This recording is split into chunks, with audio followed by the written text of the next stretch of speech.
Canada and the entire continent of North America is in mourning. Brother André is dead. Brother André is no more.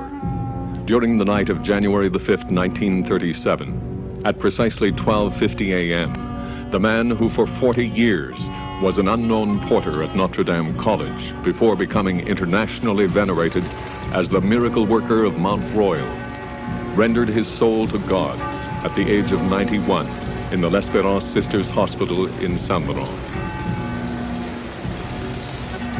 Carried by the radio and newspaper, the word of his death spread like the wind to the four corners of the country, as well as through the United States, where special trains were made available to the pilgrims in cities of Maine, Massachusetts, Connecticut, Rhode Island, New Hampshire, and Vermont.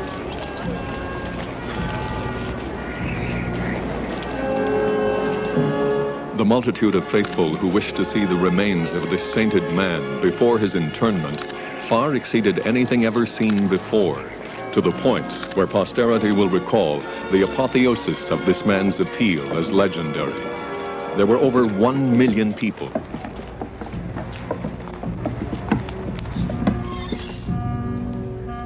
For nearly a week, the mortal remains were lying in state in an open coffin. It was decided not to embalm the corpse, a real act of faith given the circumstances. The casket was surrounded by a forest of mementos, which bore testimony of his enormous popularity.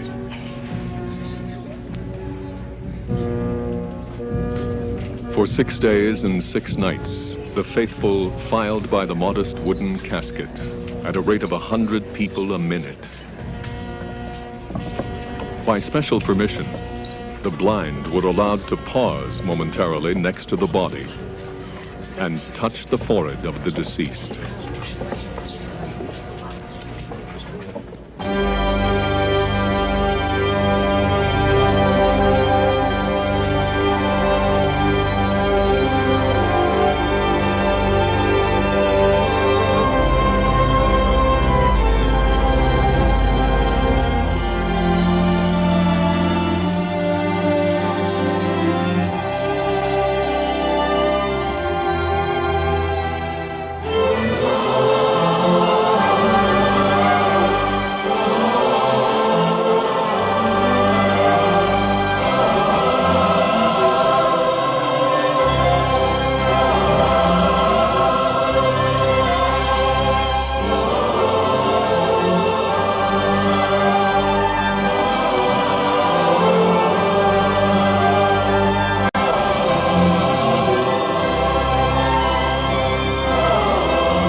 But what is this all about? What it's about, Father Clement, is that we've been talking for many years of transferring Brother André to Memramcook, and so far we've done nothing. In conformity with the wishes of the Superior General, this council has to make a decision. What is your opinion, Brother Henry? It is nothing new. It has been going on since you sent Brother André to, as he said himself, the other side of the tracks, so as to receive his people. That as prefect of discipline, I have been unable to bring him into line. Yet he continued to fulfill his duties as porter. You've counted how many miracles, Brother André? Until further notice, we will refer to them as healing instead of miracles. In any case, he gave me back my eyesight. The number of barrels of oil that I have bought for the oratory that are paid for by the college has tripled since the Eucharistic Congress. The figures I have in the debits column for the expenses of the oratory are higher than ever, and I have yet to write anything in the credits column. But surely you're not going to recommend to the Superior General to transfer Brother André to Memramcook? But anywhere else would be a waste of time. But Memramcook in New Brunswick is far away. Far and deserted. Exactly. And you will have, as is usual, no choice, Brother André, but to obey.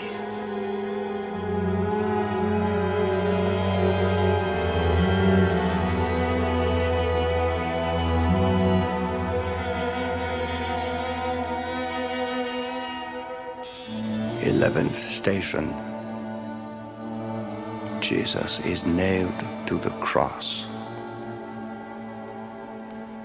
We adore you, Jesus, and we bless you. Because you have redeemed the world through your holy cross. This, my Lord, it makes no more sense. Forgive me. It hurts too much.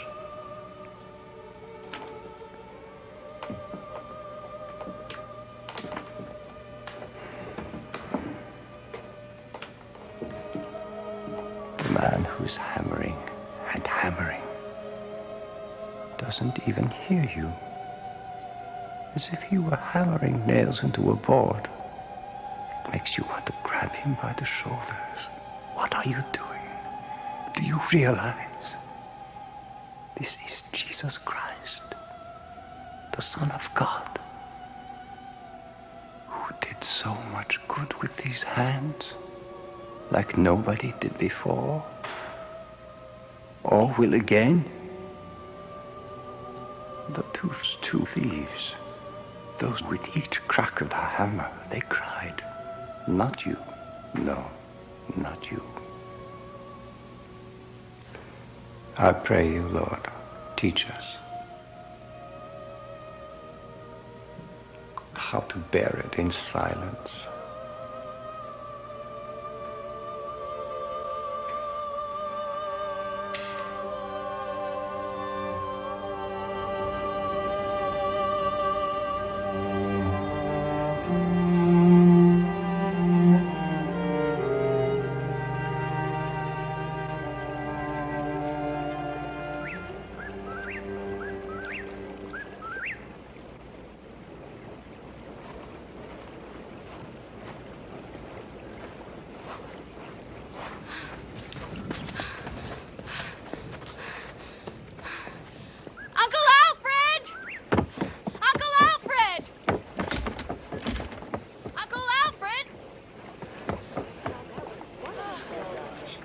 Thank you, Brother André.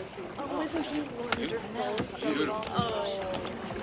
Thank you, Brother André. Oh, it was well. Actually, my sister wanted to talk to him. Uncle Alfred, at last! My mother, grandmother too, told me if he doesn't recognize you, just tell him that. Do you want to fight? Marie-Esther, Clotilde's girl. Oh! You got it. I was 3 years old. I wasn't allowed, so they say, to go into your porter's cell. Neither my mother or grandmother or you could keep me from going in. No wonder your big brothers wanted to beat you up. Oh, not anymore. The 5 of them are all gone. I'm the only one left at home. Still in, West Warwick, Rhode Island. I guess it's the Eucharistic Congress that brought you around here. You, much more than the Eucharistic Congress. Oh, come on now. And by the way, there's a lot more people that come here than Notre Dame Church and the cathedral. Oh, come on now, Marie-Esther. That's pure nonsense. But I came 3 times to see you, packed with people, no way to even come close to you. That's the truth. If you say so. I had to wait after everything was locked up. What do you want me so badly for? Just look at me. Straight in the eyes, Uncle. Do you think I have the calling? You came all the way over here to ask an old goat like me. The nuns in the convent in West Warwick and the pastor said that I have it, same as you. No. My brother, my mother, my grandmother, and the love of my life told me to ask you, Uncle Alfred. And what makes them think, the nuns and the pastor, that you have the calling? I can't stop asking myself, why is there so much suffering out there? In the poor areas near us, working in the factories, it's really no joke. You know what it's like. You went through it years ago. You see, between Leonard's father, who is Irish, and his mother, who is French, like me and you, things aren't going very well. So the pastor and the nun say that with Leonard and me, it wouldn't work out any better. But that if I entered the order, things would be better. Oh boy, I see red when I hear that. I'm all mixed up. I don't know anymore. Do I let go of Leonard? Do I hold on to Leonard? When I say I love him, it's no joke.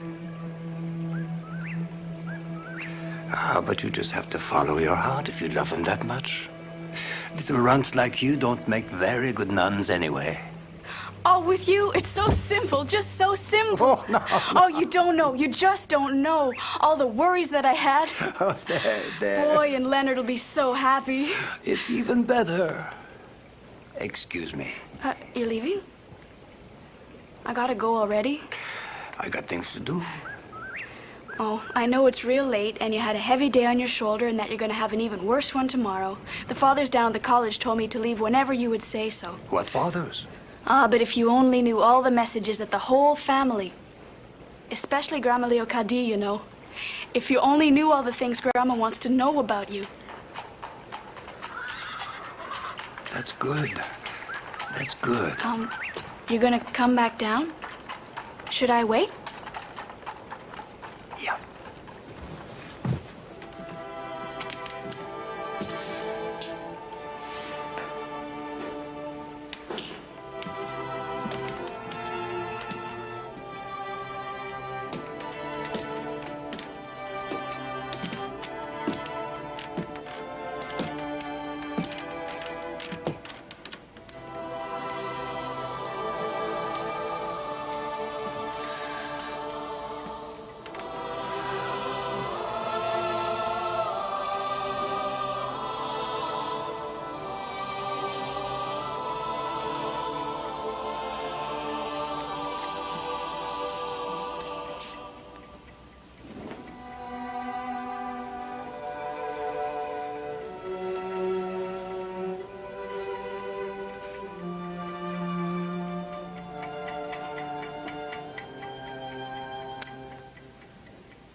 Go on, back downstairs.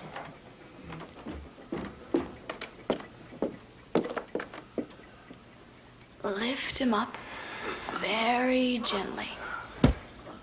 That's right. Thank you. Now you go on down.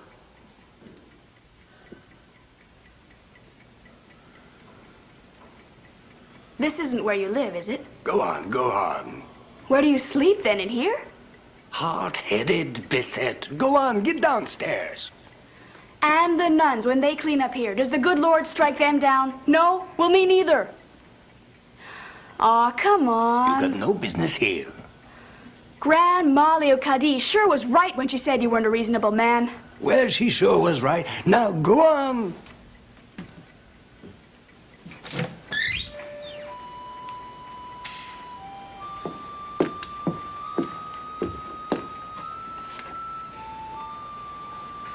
I usually leave it open. It was so I wouldn't wake them up when I did the way of the cross, that I closed it up. I understand why you wanted to stay here.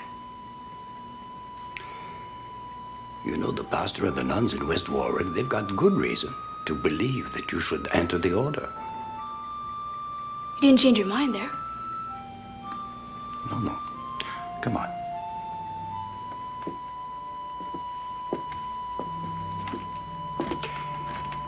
We're going into the chapel now. Cover your head.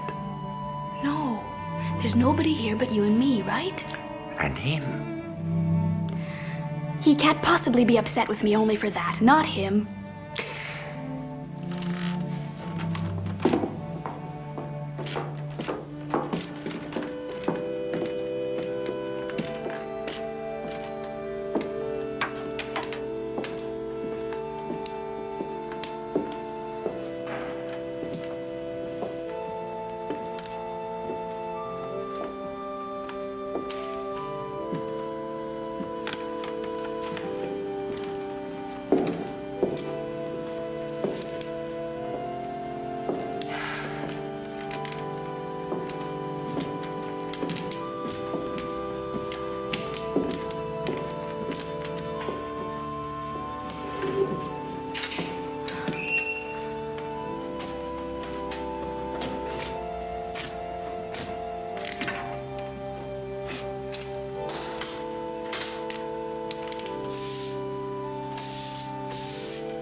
Do you always clean up around here? Well, sometimes. Most of the time it's the sextons, the brothers or the nuns. And today? Too many visitors, you saw? Until very late tonight.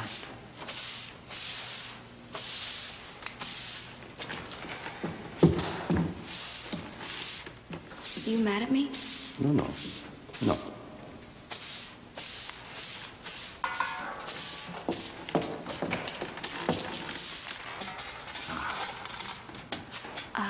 Do you want me to be quiet in the chapel? No. You sure now? I won't talk loud. Right.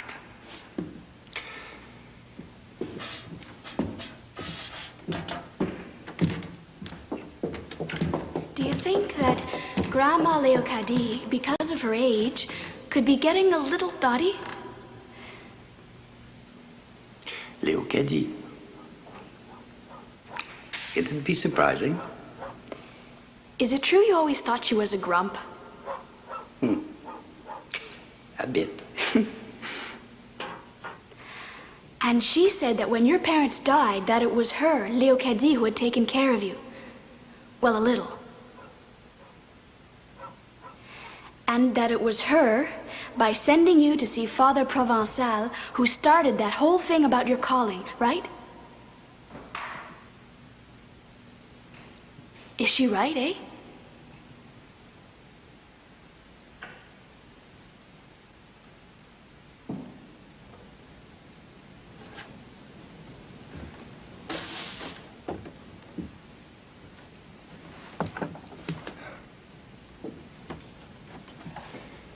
Mama.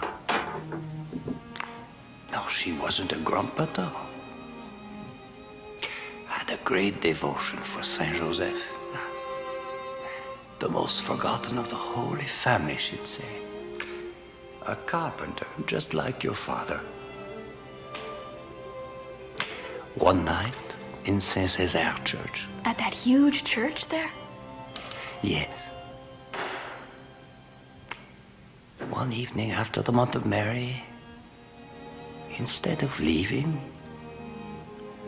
well, I sat down in front of Saint Joseph's altar.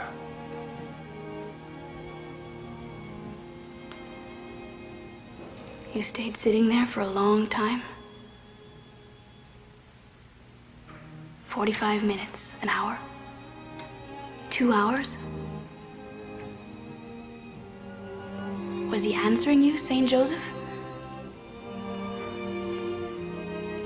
You could hear him? Really? Yes, inside. How is that?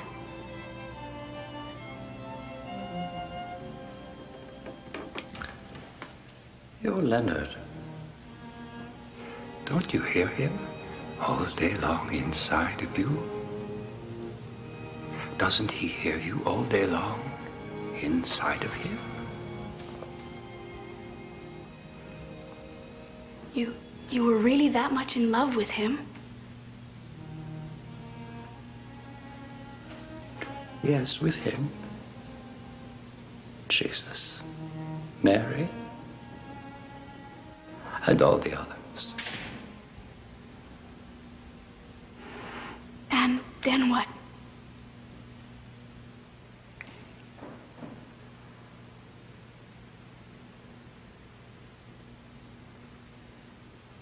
I didn't know that behind me there was Father Provençal and Brother Aldrich standing beside the big altar. Well, I continued chatting with Saint Joseph. He has never studied theology, has barely any schooling, has almost never worked, not a cent, poor health. What should I do with him?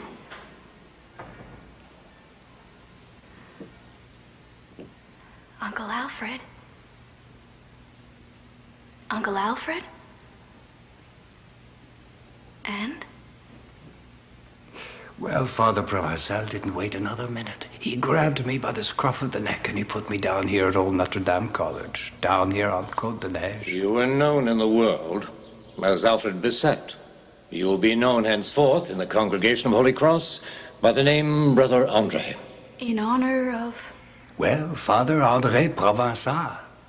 You will be the porter, lamplighter, and nurse. Sweeper of the chapel and the corridors, stairways. You will take wood to the chambers. You will also tend to the laundry. The barber to the students, stable boy.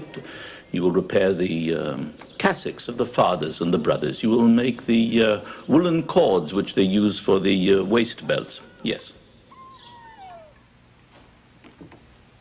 He was another superior? Those orders came from the provincial superior. Well, he really piled it on you.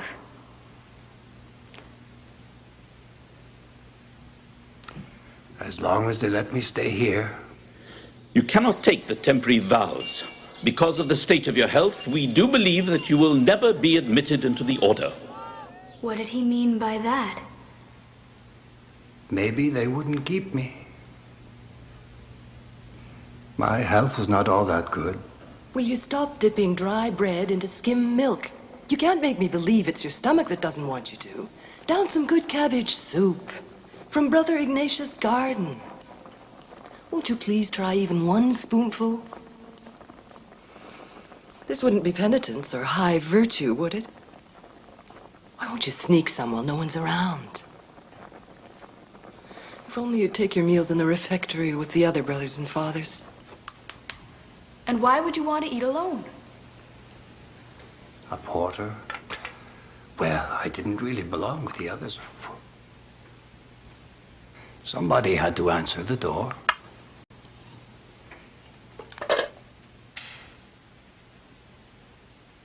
It all worked out in the end, in my favor. The old Father Hupier. The fathers on the council are all wondering, like Sister Gertrude in the kitchen, who could be sustaining you? How is it possible for you to do all that work when you're eating so little? You will be taking, shortly, your vows of profession as a brother of Holy Cross. My heart, you understand, was pounding so hard. Finally, I'd be taking my vows. The community would never send me away, ever. They never wanted to send you away. No. But the old Father... What is wrong, Uncle? He suffered so badly through the winters here. The doctor at the college came to see him up here. One night in February. That dear Dr. Charette cannot understand why our Superior General would have me sent here at my age. I believed I was still useful, well-rooted, back in France. But here I am. The Provincial Superior is sending me next year, or so it seems, to Memrem Cook, out in New Brunswick. With that cold sea breeze, I was telling him, the provincial superior can't send you there. You'll probably freeze to death. Tossed about like... You too know what it's like to be tossed about, don't you? Ah, from when I was 12. Well, I hopped from one job to another. In Saint-Césaire, all around near you in the States. And were they going to send me off in a way just like him from one place to another? Oh, when you have been tossed about unreasonably when you are younger, then you may not have to bear much pain when you are older. The moment he revealed that to me, I understood. I didn't know where to begin to thank him. Could you please take just a little bit of oil out of the lamp of the sanctuary? I didn't know what he wanted it for. In this new country, Canada, you haven't yet resorted to this practice. In the old France, it is in common usage. I took it and I put a bit of hot oil in a bowl, a little one made of porcelain. And when it was cool enough, coated his ear like he wanted it. I watched how my mother rubbed some lard on all our scratches, real gentle like. So I did the same. Is that really going to be able to chase away the pain? I asked the old father. It happens that the physical pain vanishes, maybe not every time. St. Joseph's oil, as we refer to it back home, because we take it from the lamps that burn in front of his altar. It may not always benefit the body, but it always did help the soul and fortified it. Of course, as long as they had faith, and they plagued St. Joseph. To pester him, as you said yourself. As I was saying, if the pain becomes acute, let it be the will of God. Since a great number hear nothing and do not wish to listen to the suffering, it is up to the chosen like you and me to render them the service of suffering for them and with them, so that the mystery of the passion reveals itself in any way, even the slightest of ways, unto their eyes. I had no more oil. I wanted to get him some more. Not for me, no. But from now on, you will do it for others. Do it from now on for others. And this is when I began to do it for others. I continued doing my laundry chores. Once or twice a week, I'd harness Napoleon to the buggy in the summer or to the sleigh in the winter. And I'd exchange the bundles of dirty laundry for suitcases of clean clothing at the parents of the students of Côte de Neige, the ones who were boarders. One of the women, her husband had pains in his kidneys. So I told her to try if she wanted to. Some of Father Hupier's oil, St. Joseph's oil. But to pray to St. Joseph otherwise? It wasn't long before she turned up at the main door with her mother and a neighbor. Then others started coming. The students' parents began to grumble. Is the porter of the college turning his quarters into an infirmary? And some of the fathers and some brothers didn't look on it too kindly at all. The old Father Hupier was telling me to keep going. How I listened to him. And when he had the time, I'd go see him. And spend my evenings in the chapel of the old college. If you do decide to follow the ascension, the rise which since your childhood you have embarked upon, thanks to your mother, you will know such joy and hours of beatitude. You will also know deep sorrows and hours of great despair. Could it really be happening to me? The old father didn't doubt it at all.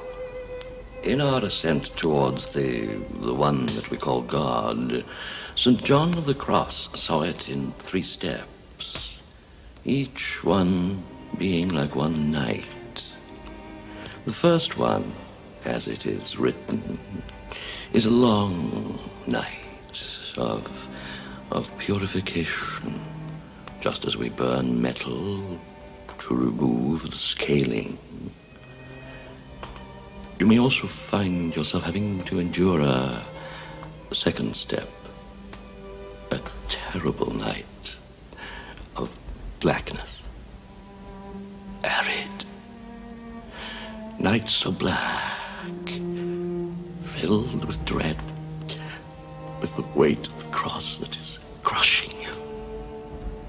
It will seem as if God had deserted you. My God, why hast thou forsaken me? He couldn't do that to me. I couldn't bear it. Alone, but of course. No. What will be if I'm abandoned? Did God our Father truly abandon Jesus Christ on the cross? Less than ever. Less than ever. Christ lived, so to speak, at the same time both the second step and the third step. As in a night of stars, as in a night of transfiguration, in which the soul melts into one with God. My heart is always open to you, Father Ripier. Such precious hours. I tell you, of me blossoms that flower into eternity.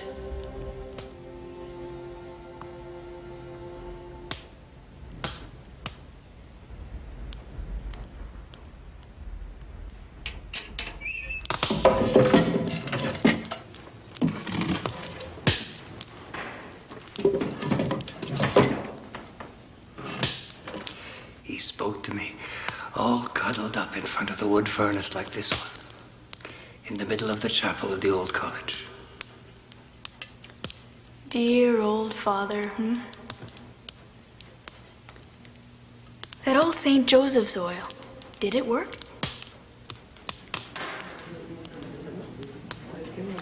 Oh, you bet it did.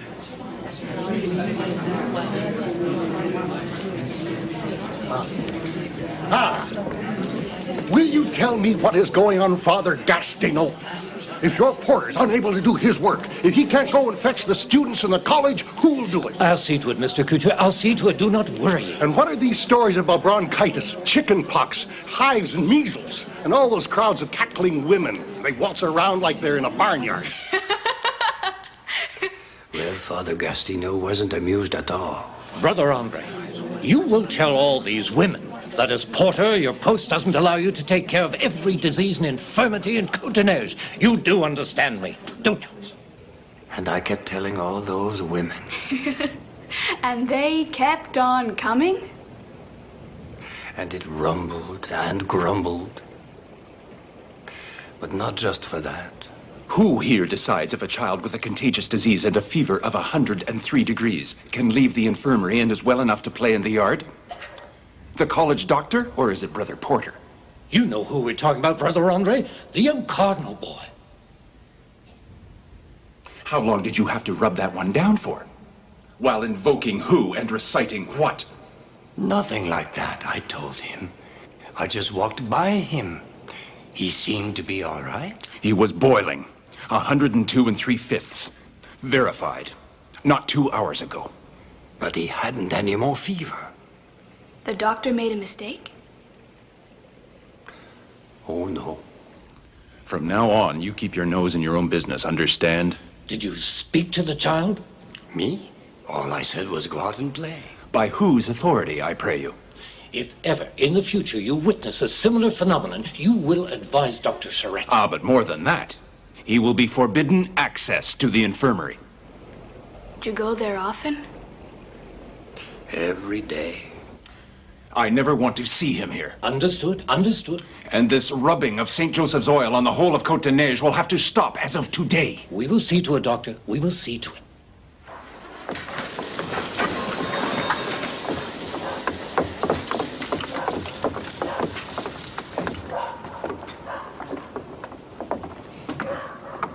The Father Superior said I could come up, that I was allowed to, just like your niece.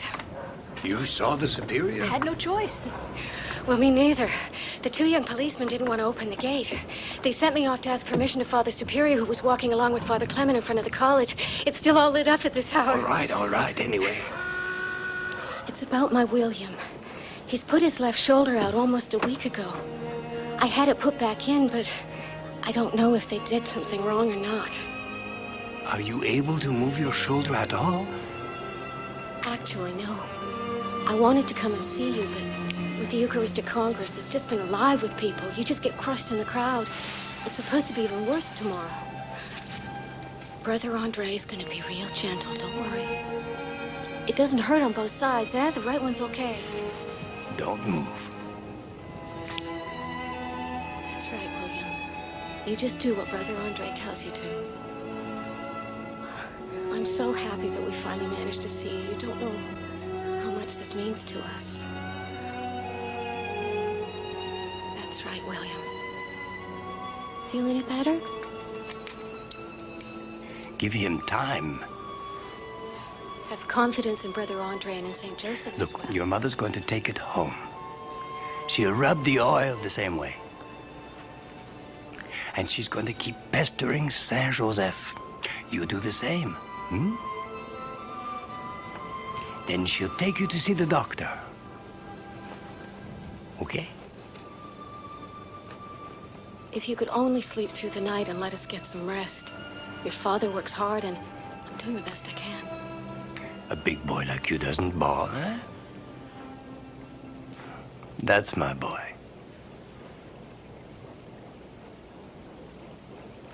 You're so good, Brother André. You're so good. Is, your niece staying at Madame Cardinal's tonight? She'd like to know about what time you'll be coming down. Later, I'll see to it. You take care now. Good night, William. Good night.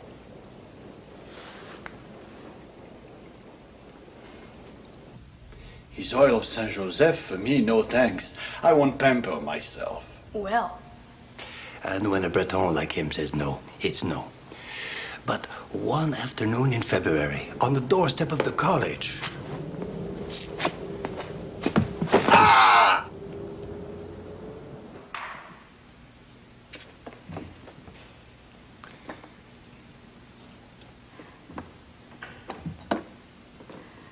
A real deep cut.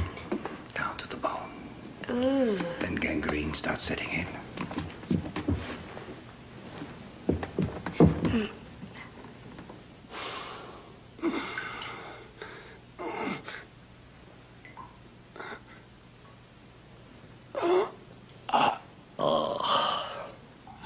Call me what, if you please, Dr. Parizeau? As you can see, the inflammation runs from the ankle to the thigh. It's starting to blacken. You've had this injury since... About 5 weeks. You called me only today? Well, we could not anticipate such aggravation. Well, this is quite a strong patient who has, until now, resisted the infection. How old are you? 51. What did you put on this, Charette? First, I administered, with some success, a coat of a pine gum. Pardon? Well, an old wives' remedy that's as good as any other, no? And after that? Then ointment's absolutely worthless. In which you had every confidence? I had confidence. But despite all this, gentlemen, now tell us, what is your diagnosis, your decision?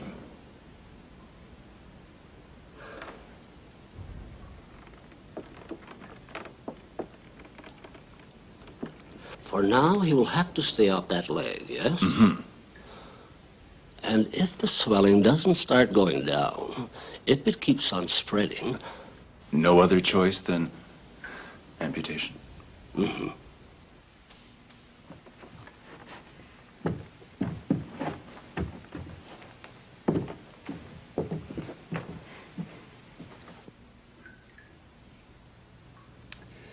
I'm not so sure about this, but go get me some of your oil. I always wake up the brothers and the fathers by knocking at their door and saying Benedicamus Domino. That morning, at his door, I had barely said Benedicamus. Come in. It's incredible. The crust is dry, and the pain is gone. Cured right then. Thanks to who? So he wrote to France. His letter fell into the hands of a journalist of Montreal who was traveling back there. And as soon as he came back home, the headlines were as big as this. Can't Brother Aldrich come out and tell us himself what he wrote? Look at all this commotion you've created, Mr. Journalist. It's not my doing, it's Brother André's. You wrote this article. And I'd like a statement from your Brother Aldrich and from Brother André in person. You must understand that Brother André just can't see you under these circumstances. You're the superior. You know what's going on. What do you have to say? What is your opinion on this miraculous healing? I do not agree with the way in which you have run after sensationalism when we would have appreciated a bit more discretion. A faith healer on the other side of Montreal. No. The next day, the crowds washed up from the lower parts of town like a river in spring. No way of stopping it. Filling the corridor, trying to break my door down. I was afraid of being crushed.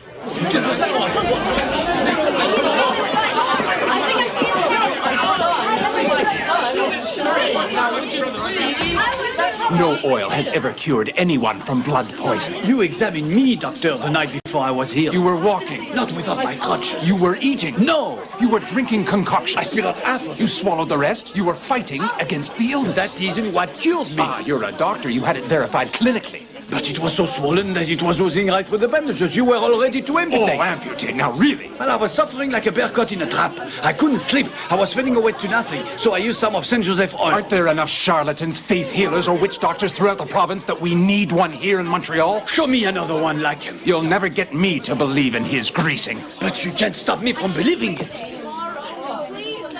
Those who refuse to see become blind. They shut their eyes. We have entered an era of exact science. I don't disagree. I'm not saying that there's nothing in their science. But to say that there's nothing in our faith, that's all we need now. A pretty dispute, which is not about to finish.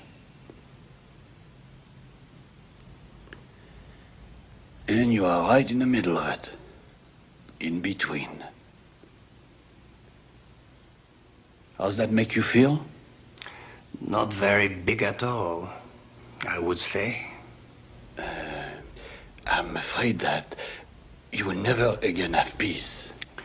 One Sunday, that journalist even forced his way in here before visiting hours. Do you feel any emotion when you perform a miracle?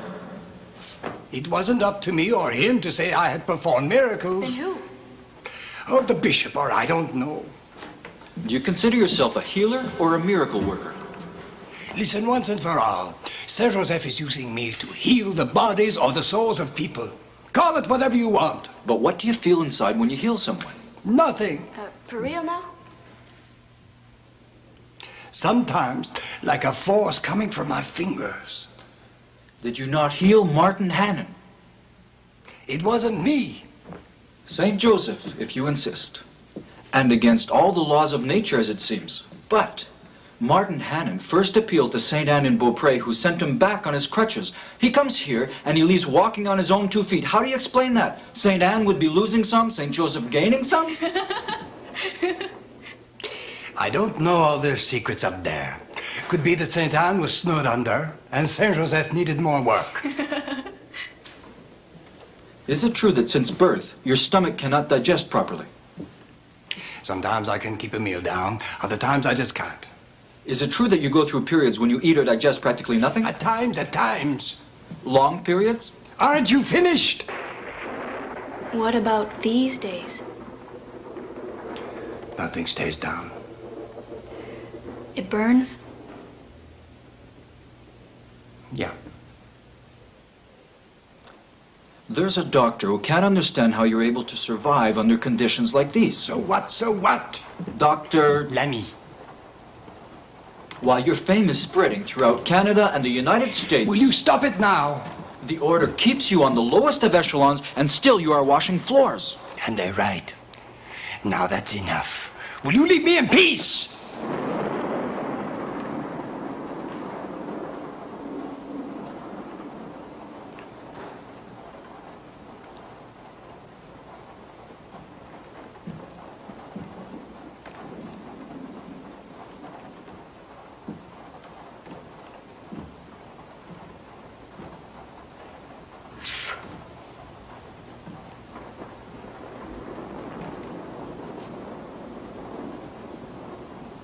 Was it like that often?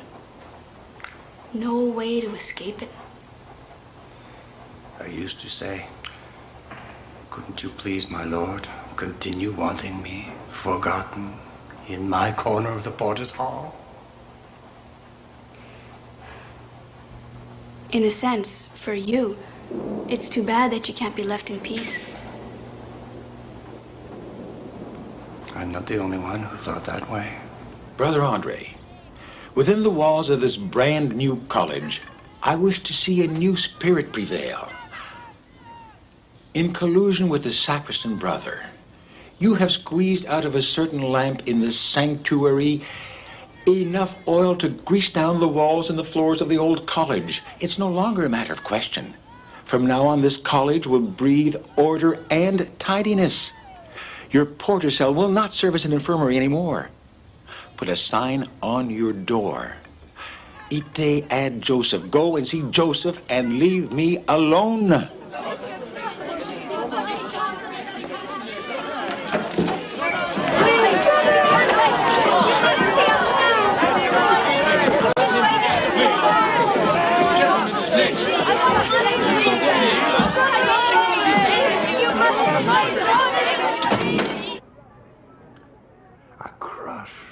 Well, what did you expect? If it was just me who was attracting them here. But since it was much bigger than me, Saint Joseph himself who attracted them. Oh, nothing to do with you. Well, let's say I was like his servant on earth, but it's him who attracted them. Well, you see, with a bigger corridor, more space, there were more.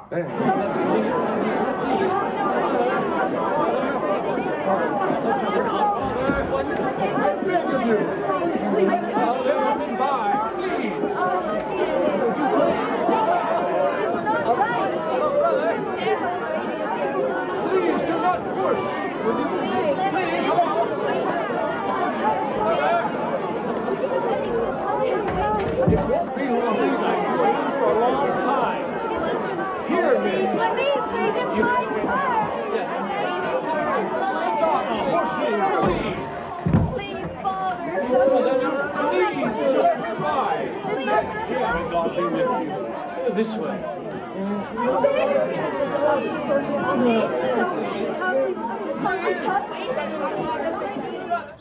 Did you not understand what I said? But once they're inside, listen here. I can't really throw them out. And I had forbidden the distribution of your oil. Well, you see, that oil there for many of them is something sacred. It's almost like the hand of Saint Joseph himself. Pardon me? You really said that? Without being disrespectful. I think he didn't understand.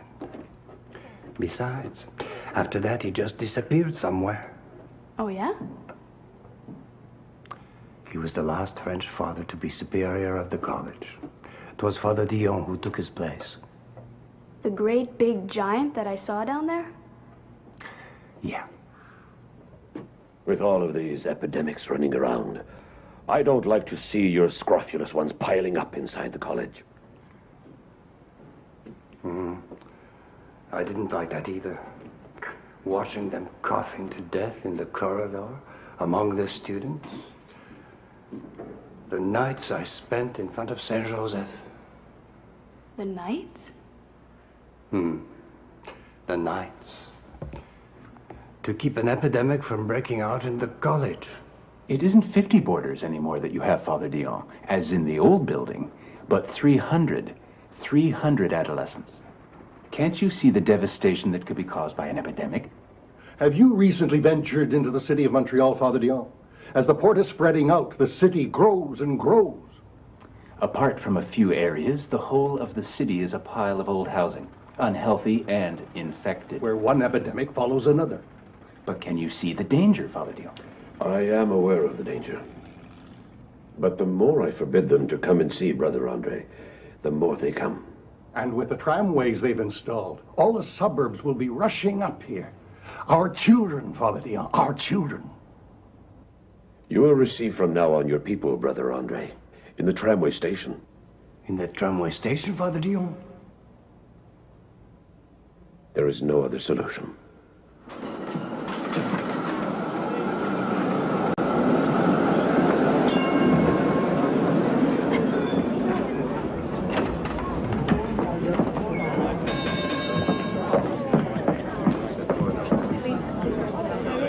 Where is Brother André?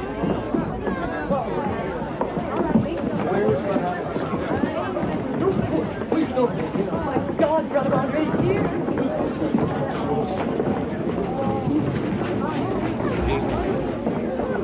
Get your witch doctors see you elsewhere. These are not the ones decide you can bathe yours. The tramway company is going to hear about this, you can be sure. Brother André, we love you. Miracle work. Come, I can't see Brother André at the college anymore. I have to see him from up close. It's about time. It's not it's for my mother. She needs your oil. It's the parents of the orders. It's Brother André. I think it's a wonderful thing that's happened. I'm practically cured. I'm in terrible pain all the time. You won't be anymore. I could only touch The pain just left you. But you're right, it's gone. Oh, I can't believe touch me, Brother André. You can go back to work now. What was written in number 3, so we can. No, my turn. It's for my daughter. There isn't a shred of She has me to come and get some of his way here. I can't believe it. It's the 8th chance of life. You cured my husband who works at the tannery from sciatica. Cure me. Keeping us from seeing you. How come? What in God's name is the holdup? I think he's just a... Don't tell me you've heard It's about for my daughter. She's in the hospital with a great fever. The company doesn't care at all about us. Pray for her. Each time you say, Our Father who art in heaven, his ear is close to your mouth. God bless you, brother. There's enough room for all of us. Hey, open the doors. The draft's here.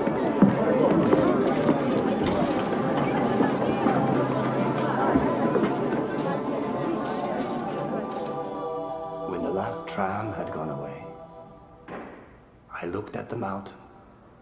You saw it for the first time? No. My mother, when I was that high, would look across from the house at Mont Saint-Grégoire. It's just like Mount Tabor, where our Lord would go to pray at night. She whispered in my ear. It's a pretty mountain here to spend the nights on, praying. That's it, eh? Has it been your dream? For a long time? A good stretch of time. Because Saint Joseph kept telling me that he wanted me to climb up here. To receive my people. You dream of acquiring the mountain, but Dion wants the moon for it. I think the moon is in its last quarter around this time. Oh, really? He still grumbled? Oh, less and less in his old age. He was now the steward of the college, so now he mixed with businessmen. You can't really talk about the last quarter of the moon with businessmen. Well, not too long after that. Well, good news. Your mountain, the order bought it. The proprietor, who has a bone to pick with God knows who, finally dropped his price and is selling it to us. 2 signatures after supper and it's ours. I'm interested to find out to what extent your prayers and your stomach ailments have helped to tip the balance in all of this. Go and ask our theologians. They're always confused anyway. What would you have answered in their place? When Saint Joseph has decided to get somewhere. St. Joseph was comfortable in a stable in Bethlehem as an apprentice carpenter from Nazareth. He mustn't feel all that bad out there with you in the tramway station. I showed him the statuette, and I said to him, if you would permit me, if I could place it under the giant pine at the top of the mountain. And your people would climb up there to see you. The council has decided, Brother André, that the park on the mountain will remain in the use of the students and their parents and the members of the community. Your patients have threatened to take over the college. I won't allow them to also take over the mountain. The same Father Dion who allowed me to come up here? And what got into him? He thought he had resolved everything by sending me to the other side of the tracks. So to spite himself, he pushed you towards the mountain. Mm-hmm. A committee of promoters has been formed. They want a way of the cross on the mountain, a chapel at the summit. They're talking about meeting me. Waste of time. Stay at the foot of the mountain. Boy, he's stubborn. Maria Esther, the superior. He's still stubborn. An old father who knew how to use a paintbrush. He repainted the whole statue just for me. I kept it in the main entrance. Keep holding on to that statue. If you could learn to wait, you're so impatient. How many years did you spend waiting in the tramway station? 8 years. That's too long. I will be able soon to embrace future, past, and present in a glance. Brother Aldrich was dying?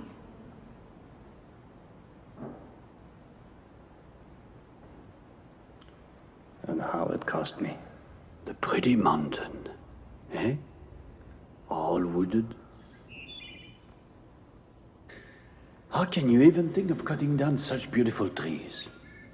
Nevertheless, you cut them, Brother André. And more than one. Some fathers and members of your committee of faithful are on the warpath again.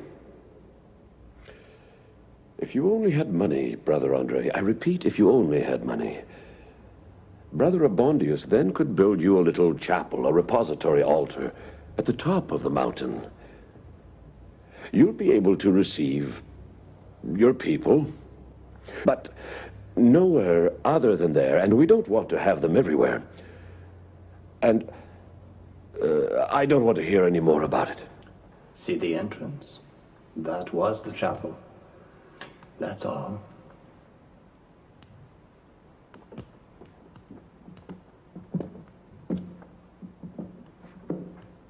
The crowds kept coming and coming, so the chapel got larger and larger.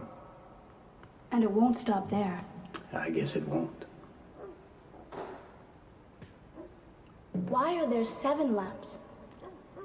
In the story of Mary and Joseph, they say there were 7 great sorrows, 7 great joys. Oh, really? Don't you think you'd better go now? Uh-uh. Well, as you wish. Well, I've got to go and take care of the lamps now. I would prefer if you didn't come to the altar. You know it's forbidden.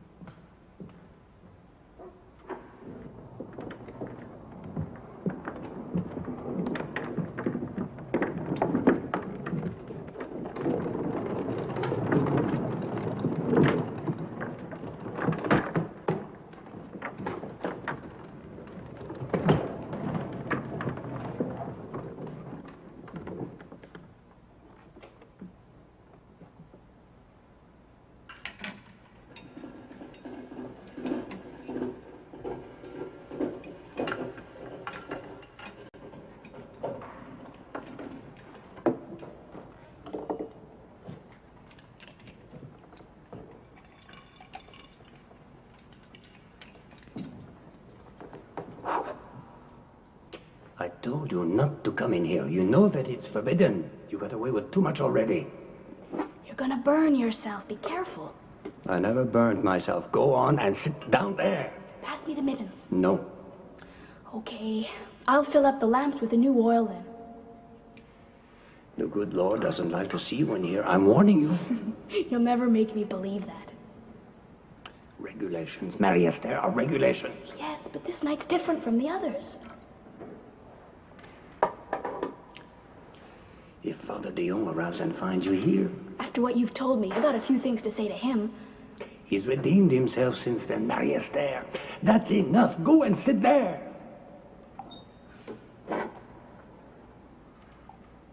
Pig-headed. I will never become a nun. You're quite right there. But I envy them a little bit anyway. Let me for one night pretend I'm one of them. You're not serious. One night in my life, Uncle.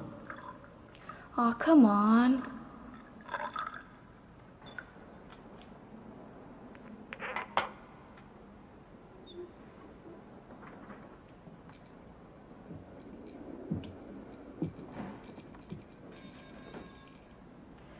Assembly line work. You like that, eh? Yeah, right. I never let a chance pass by me. Is that enough? I'm going to put a bit more. I wanted to try it to see what it's like. We didn't send you to school in a good convent, my dear, just so you can go and work in a factory. My father, my mother were so insulted. My brother and Leonard as well. So you see... You're kind of skinny. I suppose you don't do anything? I'm working, pardon me, with Leonard in his father's store. Sales, accounting, everything.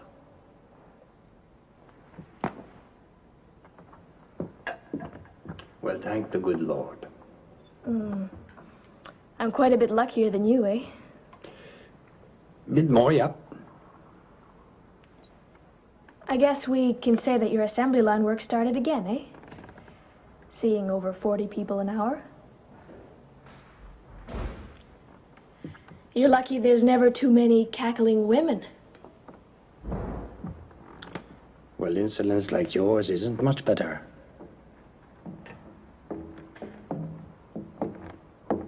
Insolence?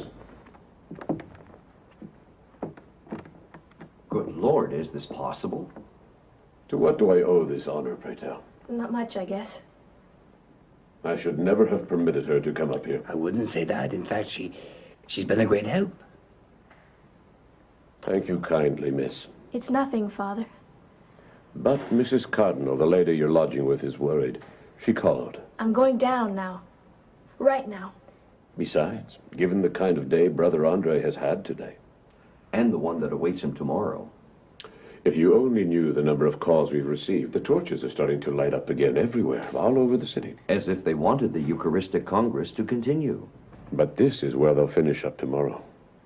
Oh, I want to see that. So, 5 o'clock then. And enough with the qui-vive for tonight. Close everything up, Brother André. And I hope your boarders will not prevent you from sleeping tonight. Don't worry. Are you sure now? You absolutely must get your rest tonight. Huh?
Sending Brother André to Memramcook means putting an end to the expansion of the Oratory. This doesn't come from our Superior General, does it? The Superior General wrote to us, yes. And what is he asking us to do, Father Superior? To finish up on the problem of Brother André and the Oratory, which has both occupied and divided the Council for much too long. Make your own decision so that we ourselves can settle that matter once and for all. What is this all about? What's it about, Father Clement, is we've been talking for many years about sending Brother André to Memramcook, and so far we have done nothing. In conformity with the wishes of the Superior General, the Council has to make a decision.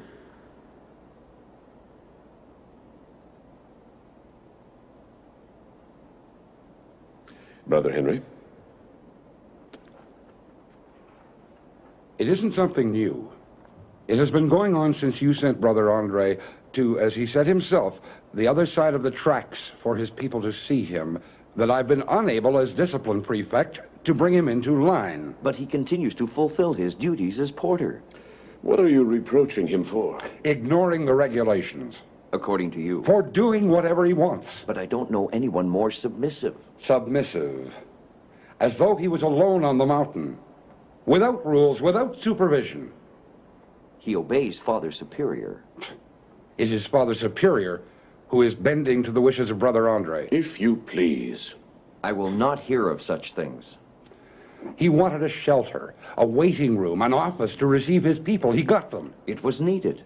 He wanted a house for the personnel of the Oratory with the Father Confessors and lay brothers, even nuns, and a sacristan. He has it all. He wanted a boutique for religious articles. He got it. He wanted to board just whomever under his roof. He does it. That's enough. He wanted to go out at night. You gave permission. Just a few times recently to rest himself after an exhausting day. But he's not the only one that's exhausted. And when he'll ask you if he can go away on a trip? We are not to that point yet. We have to transfer Brother André to Memramcook in order for him to learn the real meaning of submission and modesty. But you don't understand, Brother Henry. I have spoken. Brother Leon? The letter from our Superior General is reminding us that for many years our vocation has been to educate, that we have to devote our time to our teaching houses, and that a devotion to St. Joseph must not deter us from it. Oh, really now? Furthermore, it has turned into, according to our Superior General and our theologians, a kind of sub-religion. Oh, but really? Sub-religion? It appeals much more to their credulity than their faith. If you could only hear the confessions that I hear at the Oratory. But to have to cut up your old cassock into little pieces, Brother André, so that some zealous faithfuls can sell them under the counter at the shop as religious articles. Oh, no. That your hair and your nail clippings that the nuns retrieve while cleaning up your little room are sold there, too. Do you still call that faith? Relics of a living man, Brother André. We must stop this. Who is going to stop it? You? I will inquire about these occurrences myself tonight. You're going to intervene, Father Dion. The same way you dealt with the pile of canes, back braces, and wooden legs that you swept out of the chapel, only to see them replaced the next day so that it wouldn't look like a pawn shop anymore. But if you had seen and heard Brother André the next day, you would have done the same. Grateful people have left them there as trophies of recognition. You've counted how many miracles, Brother André? It's not for me to keep count. Until further notice, let us refer to them as healing instead of miracles. Well, in any case, he gave me back my eyes. But is it really Brother André who did it all? Or St. Joseph, huh? Why, the both of them. Why do you keep repeating, it's him, I am nothing, it's St. Joseph who does it all? For me, that's true. If I have a gift, who do I get it from? But in confounding natural and supernatural laws as you do, you mystify the common people. I do? The common people, Brother Leon, believe me, have understood for quite a long time much better than you and I who Brother André really is. And they'll continue to idolize him. A phenomenon of popular faith always has aberrations, excesses. Must we, because of that, reject it? But when a phenomenon borders on magic or superstition. No, but really. And commerce. If our Lord ever goes into that shop with a whip. Never would the Lord chase away Brother André from the oratory. You may take my word for it. Then it will be up to our Superior General to do it. Monsignor Bruchesi held an inquiry and found nothing to condemn at the oratory. We have not made towards Monsignor the Bishop of Montreal the same vows of obedience as toward the Superior General. Neither did you or Brother André. Brother André has never refused to obey. And when you ordered him to leave his duties as porter? Now really? After 40 years? But look at the work he had to get through every day. And to install him as the guardian of the oratory up there? The Superior General, like us, was opposed to it. Formally, well, no. And when he was told about the project of a basilica? Which is only in an embryonic state. A project that you cherish, yes or no, Brother André? It's not me. It's Saint Joseph. Isn't it about time that Saint Joseph was given his due place in all of this? He's always had his due place. Well, then, let's leave it to him to see if he will undertake the construction of something that will empty our coffers. And ruin us. The floor now is all yours. Father Stewart. I want to add that... This is enough. Father Stewart. The number of barrels of oil that I have bought for the oratory that are paid for by the college has tripled since the Eucharistic Congress. That is because the crowds have tripled. The figures I have in the debits column for the expenses of the oratory are higher than ever. And I have yet to write anything in the credits column. Nevertheless. You're selling your oil for how much, Brother André? I don't sell it. Then do your faithful? Then neither. I beg of you. I beg of you. Give and you shall receive is an expression of the gospel that we can't apply to the letter. It is generous but ruinous. The college gives a great deal to the oratory and receives what? But the oratory is only 6 years old. Brother André has believed, and maybe still does, that the oratory is self-supporting. The figures say no. In fact, it's the college that supports the oratory. Just as we have told you. This projected basilica? Pure folly. There you are. Is this really the right moment, Father Stewart, when the pilgrims abound more than ever? If I understood what you just read, Father Superior, the greater the number of pilgrims there are, then, the less the Superior General wants it. The more he worries. And the more he opposes it. But it's unstoppable. You must admit, Father Stewart, that this is not an enterprise like any other, which involves more than the keeping track of numbers or our reasoning. It goes beyond that. You yourself are counting pilgrims, while forgetting that it is the gift of healing of Brother André which attracts them more than the devotion to Saint Joseph. Oh, but of course. No. Of course. It's quite clear. Enough. Given the age and the poor health of Brother André, how can you thrust upon him a project of a basilica? And what have you done with faith in all of this? But surely you're not going to recommend to the Superior General to transfer Brother André to Memramcook. But anywhere else would be a waste of time. Father Stewart. Our houses in Saint-Césaire, in Terrebonne, Saint Jerome, all appear to be too close to Montreal. The same with the Indiana cities. Given the number of people and the great recognition that Brother André has in the United States, we would only be moving the oratory, only for it to rise once more. But Memramcook in New Brunswick is far away. Far. And deserted. Exactly. And you will have, as is usual, no choice, Brother André, but to obey. To obey.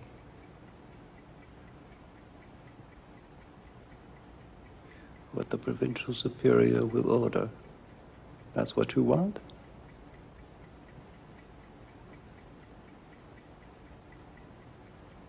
To go away to Memramcook, that's what you want?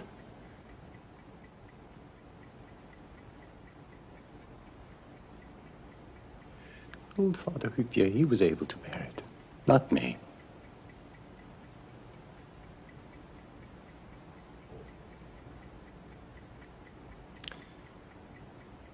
So thy will be done. Oh, him, not me.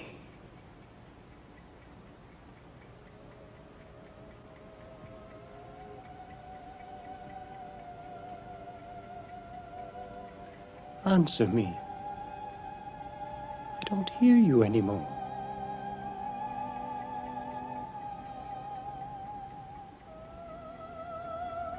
The nights of darkness that Father Hupier spoke about are starting. You think this is the time?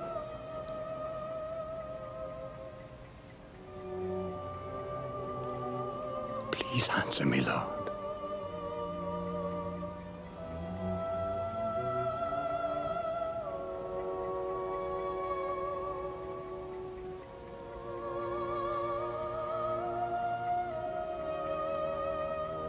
Thy will be done. Thy will be done. Thy will be done.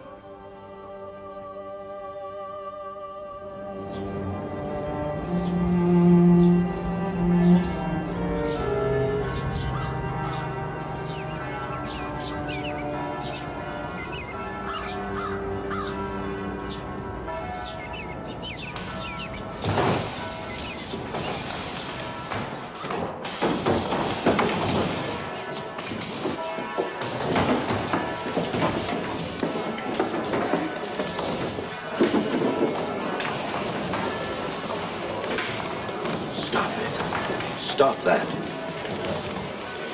Can you hear them?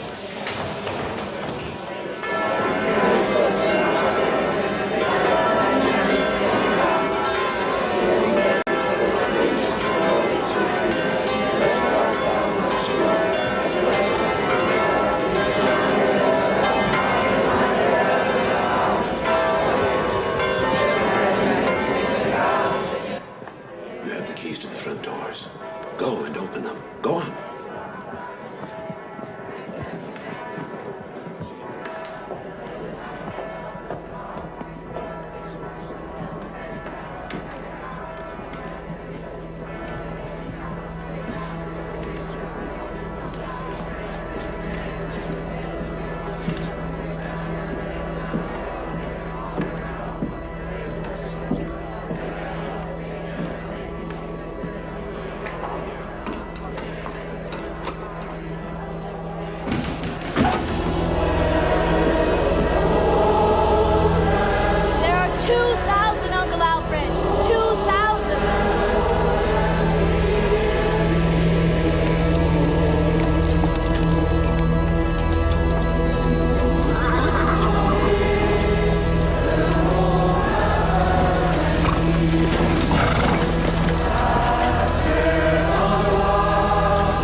Send you to Memram, Cook. Mrs. Cardinal, where I boarded last night, you should have heard what she said. There were meetings of the college's council that made a lot of noise in Côte d'Ivoire. Those in misery, they're everywhere. They can see themselves in you. It's with them, it's for them that you suffer so much.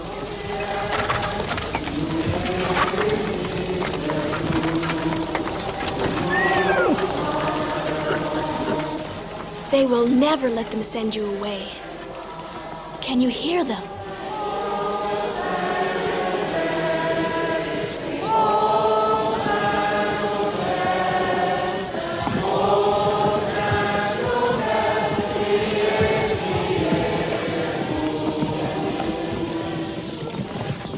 No, they will never let them send you away.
never left the Oratory, except for vacations, like when he visited us in Warwick. I always wanted to keep in touch with him. I was learning from afar that he was slowly aging, that he was still seeing people by the assembly line, that he was going through long nights of darkness. It was the price he had to pay, he said, for the basilica to rise.